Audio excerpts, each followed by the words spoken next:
Petit Papa Noël, quand tu descendras du ciel. Je viens avec une vidéo spéciale bypass. J'ai reçu une question de la part d'une abonnée et je vais y répondre. Son mari s'est fait opérer d'un bypass il y a 1 mois et il y a des petites problématiques et elle voulait avoir mon avis. Je rappelle, je ne suis pas du corps médical, je ne suis pas une infirmière, je ne suis pas un médecin, je ne suis pas une chirurgienne. Je vous transmets juste, je vous partage juste mon expérience. Sa première problématique, c'est que son mari mange beaucoup trop vite. Ce que j'ai mis en place au tout début, juste après l'opération, je me chronométrais. Parce que, en effet, vu qu'on ne ressent pas, en général, je fais des généralités, on ressent la faim différemment ou on ne la ressent pas. Il est difficile de jauger quand s'arrêter et au rythme auquel il faut manger. Donc en fait, moi, je mettais mon portable et puis entre chaque bouchée au départ, tenez-vous bien, je mettais 5 minutes d'attente. Je vous jure, c'est la vérité. C'est ça, voilà, c'est la vérité.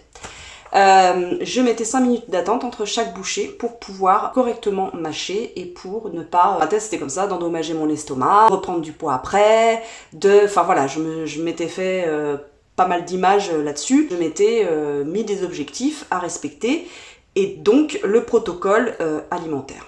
Ce que son mari peut faire aussi, c'est bien mâcher, c'est-à-dire de compter le nombre de mâches, tout simplement. Je faisais au départ 30 mâches pour chaque bouchée. C'est long, mais j'estimais que c'était très important.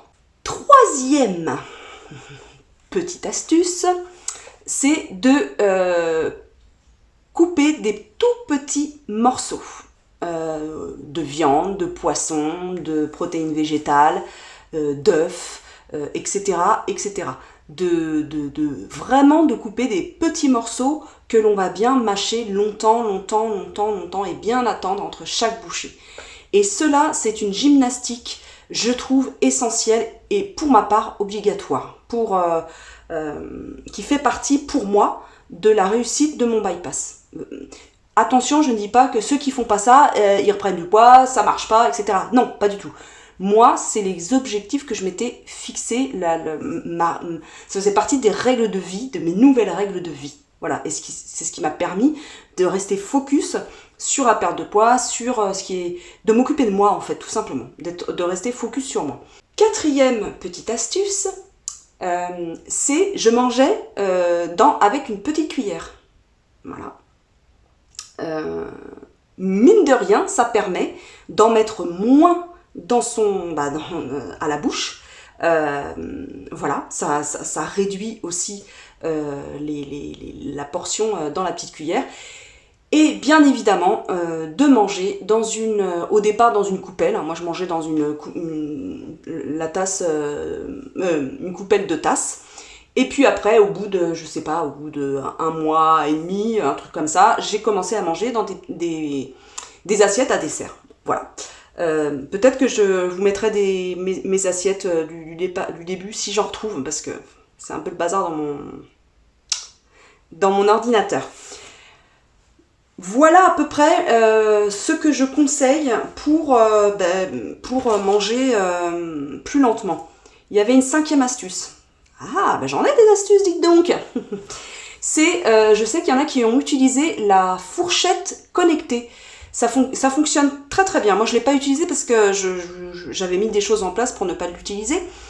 Mais ça peut être un petit gadget qui n'en est pas un du coup. Et ça peut permettre, il y a la fourchette, je crois, vibre quand le temps écoulé, le temps imparti à mâcher s'écoule, etc. Je crois que ça fonctionne comme ça. Je vous mets ça, une petite photo là de la fourchette connectée.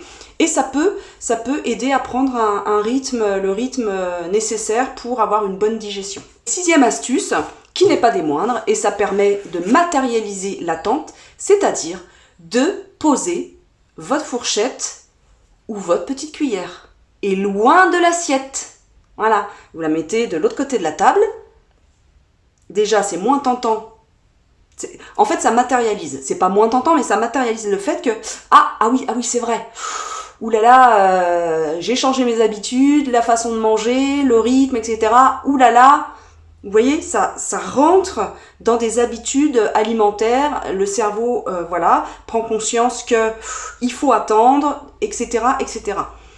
C'est une gymnastique à faire tous les jours. Il faut essayer, il faut essayer, il faut essayer. Et si on n'y arrive pas, il faut réessayer, il faut réessayer, il faut réessayer, parce qu'il n'y a pas de raison de ne pas y arriver. Il n'y a pas de raison. Il n'y a rien qui fait qu'on n'y arrive pas. Surtout pour ça. Poser sa fourchette ou poser sa petite cuillère, on peut le faire. Mâcher 15 à 30 fois, on peut le faire. La deuxième problématique ou questionnement ou observation de la part de mon abonné vis-à-vis de son mari, c'est que la diététicienne donc, a conseillé à son mari d'intégrer les féculents. En fait, son régime, c'est purée, soupe, poisson. Il a du mal à tolérer la viande. Je lui conseillerais, s'il aime bien la soupe, déjà, attention warning, moi, en tout cas, on m'a déconseillé de manger trop de soupe. C'est-à-dire, la soupe trop liquide, ça va vous remplir l'estomac. Et si, malheureusement, il n'y a pas de protéines intégrées dans la soupe, eh bien, vous n'avez que le légume et de l'eau. Et des fois, si c'est des légumes de mauvaise qualité, et en plus on les cuit quand même beaucoup, ça perd énormément de ses nutriments, de ses vitamines, etc. etc. Il suffit que ça soit des légumes qui ont traîné un peu dans le frigidaire. Il faut savoir que 2 jours après, le lendemain ou 2 jours après qu'on ait acheté un légume, il perd, je crois, la moitié de ses vitamines et de ses nutriments. La fourchette est peut-être pas bonne, mais en tout cas, les légumes perdent et les fruits perdent beaucoup dès lors qu'ils restent le plus longtemps dans le frigo. Voilà, donc ça, il faut en prendre en compte. Donc, je conseillerais au mari de mon abonné, eh bien, de faire des soupes, mais des soupes épaisses,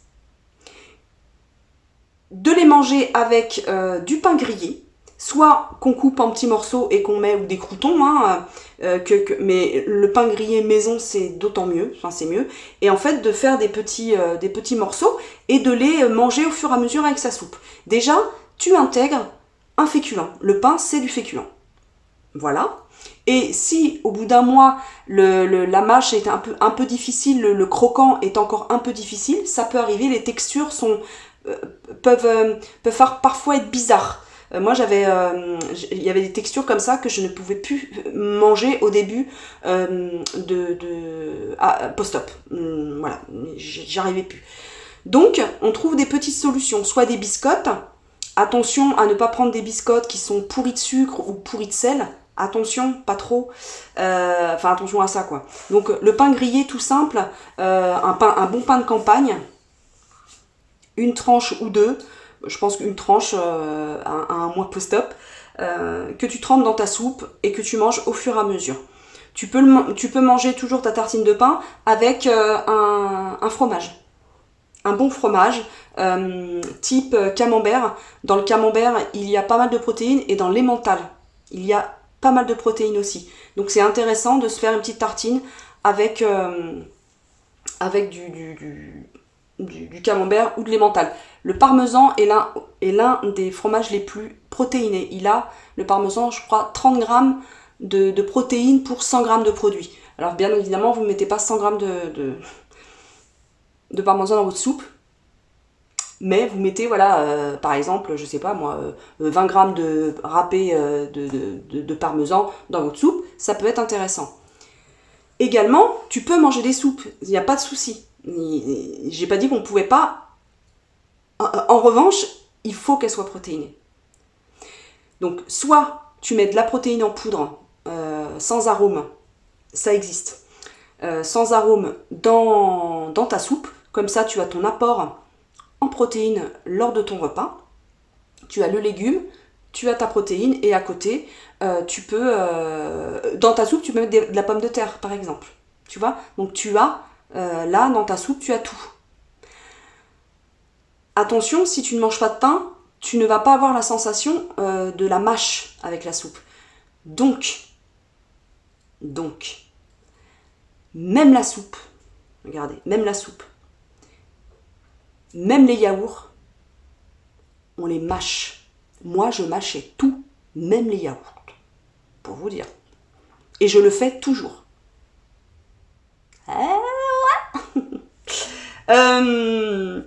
Il y a aussi des protéines intéressantes à inclure dans les soupes, soit mixées, soit grillées à la poêle, c'est les toutes petites protéines de soja. Ça peut être intéressant par exemple, si tu supportes par exemple les oignons, tu les fais griller dans une poêle avec un petit filet d'huile, ou sans d'ailleurs, un petit filet d'huile, des oignons si tu y as droit, je sais plus à un mois post-op à quoi on a droit. Et puis, si tu ne supportes pas la mâche dans la soupe des protéines de soja texturées, tu peux les mixer avec ta soupe. Voilà, tu prends la quantité qu'il faut, je crois que c'est 30 grammes non cuits, et hop, tu mixes ça, et tu as tes protéines. Par exemple, pour quand on mange en effet au départ de la purée. Ça va le chien ? Quand tu manges dès le départ là, des purées, etc., ça peut être un bon compromis, les toutes petites, les petites billes de protéines de soja grillées comme ça. Moi, c'est ce que je mangeais, et ça m'a permis vraiment d'apporter des protéines qui n'ont pas beaucoup de goût, certes, bien qu'après on peut les aromatiser, mais au départ, faut y aller mollo sur les épices, etc. Attention, mais un peu de sel et un peu de poivre, déjà, ou cuite dans du bouillon de légumes. Ça donne beaucoup de goût. Cuit par exemple dans du bouillon de champignons déshydraté, c'est excellentissime ça. Faites vos béchamels avec du bouillon de légumes avec des champignons déshydratés dedans. Ça transforme votre béchamel et ça évite de mettre du lait, par exemple, si pour X ou Y raison vous ne voulez pas mettre de lait. Et ça fait une béchamel, une sauce très légère et très très goûteuse. Mais si tu veux un peu de mâche, eh ben tu laisses les petites billes, les petits granulés, hein, ça fait comme des petits granulés de protéines de soja dans ta soupe, un peu grillée comme ça, et ça te fait ta mâche et ça te fait ta protéine, tes légumes et tes féculents avec les pommes de terre. Est-ce que j'oublie quelque chose ?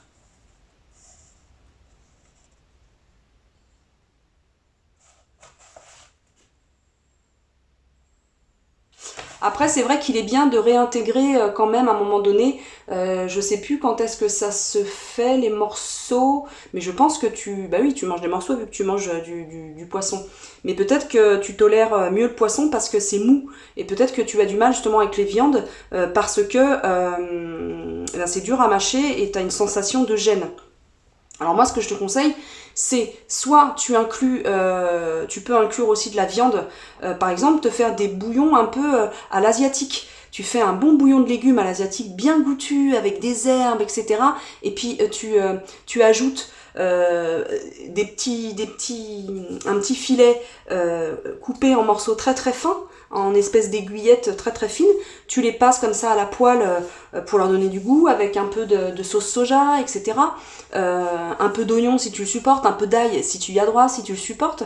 Et puis, dans ton bouillon de légumes, eh bien, tu peux mettre des vermicelles de pâtes, des vermicelles tout court. D'ailleurs, ça peut être des vermicelles classiques, de pâtes classiques, ou ça peut être des vermicelles style pâte asiatique dans ton bouillon là de légumes et tes morceaux de poulet. Et ça va te faire un repas pareil, assez équilibré et agréable à manger, et avec de la mâche.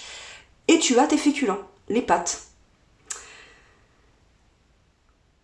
Un petit bémol quand même, c'est pratique les soupes. C'est pratique, ça peut être une alternative au départ quand on a l'estomac un peu douloureux, la digestion un peu douloureuse. Le soir quand on est fatigué, c'est vrai qu'au départ, le premier mois et demi, des fois il n'est pas évident. On est très fatigué le soir, etc. Surtout quand on reprend le travail et tout. Donc la soupe, ça peut être la soupe ou le bouillon de légumes, etc. et équilibré avec tout ce qu'il faut dedans, hein, bien sûr. Ça peut être un bon compromis et une bonne alternative. Ça ne peut être, selon moi, qu'une alternative, et ça ne peut pas être que de la soupe le soir. parce qu'il faut... il faut varier son alimentation, parce que c'est dans le protocole alimentaire que l'on nous donne. Il faut varier son alimentation. Il faut la rendre joyeuse. Avec tes jouets par milliers. J'ai été ravie de cette vidéo. J'espère qu'elle vous a plu. Je vous invite à vous abonner, s'il vous plaît. Je suis un peu chagrinée par l'audience de mes vlogmas. Bon, alors peut-être que ça ne vous intéresse pas et que peut-être que vous êtes très sollicité par ailleurs dans vos vies, ce que je peux comprendre totalement. Là, voilà, il y a beaucoup de gens qui ont des vies très occupées. Mais voilà, pour me soutenir, s'il vous plaît, un petit commentaire, un petit smiley si vous n'avez pas le temps, un like. Conseillez aussi mes vidéos, vous pouvez les partager sur vos réseaux aussi, en story par exemple sur Instagram. Vous pouvez dire ah ouais, moi j'aime bien, tiens, j'aime bien cette vidéo là de Maud, elle parle du bypass, etc. Là elle parle voilà de son état un peu beaucoup dépressif, de ses difficultés, de ses joies, etc. Je pense qu'il y a quand même pas mal de vidéos sur ma chaîne, je sais plus combien il y en a. Enfin il y en a quand même je pense suffisamment pour un panel de spectateurs. Voilà. Je vous embrasse. Je vous dis à très très vite. Et mais oui, à demain. À demain. Et demain, ça sera, si j'ai reçu tous mes cadeaux, ça sera une vidéo. Qu'est-ce que j'offre à Noël? La mère Noël, qu'est-ce qu'elle a dans son carrousel? Allez, portez-vous bien. Si vous avez des questions, c'est en commentaire. J'y répondrai. Je referai des vidéos comme ça individuelles pour répondre à vos questions. Et je vous embrasse. Merci aux fidèles. N'oublie pas mon petit soulier.